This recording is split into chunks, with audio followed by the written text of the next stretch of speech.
If you spent the last 5 years telling everyone you escaped the matrix by moving into a converted Sprinter van, I have news for you.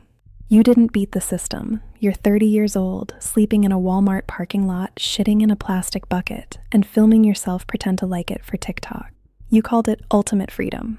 But freedom isn't living in a metal box. Freedom is the ability to handle reality, and you ran away from yours.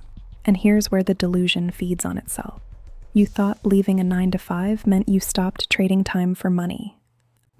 But to afford that $80,000 budget van, you took on a 10-year loan, maxed out 3 credit cards, and traded a 40-hour office week for a 70-hour hustle chasing spotty Wi-Fi at a gas station.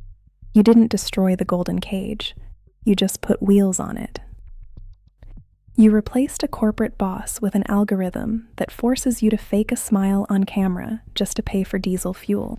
Because the algorithm demands novelty, you keep driving. You tell yourself that moving every 3 days is living fully, but constantly moving means constantly fleeing. You build 0 roots. You contribute to 0 real communities.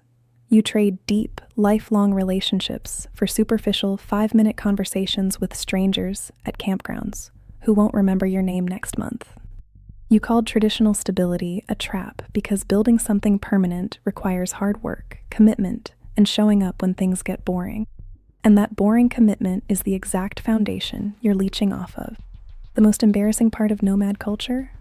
It relies entirely on the civilized infrastructure it claims to despise.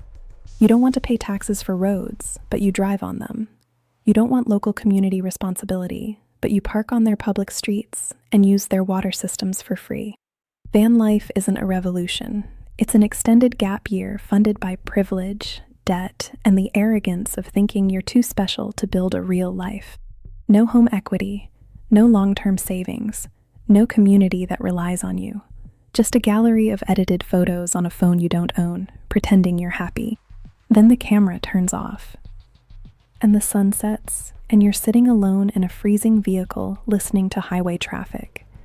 Ask yourself what you actually built today. You didn't escape the system.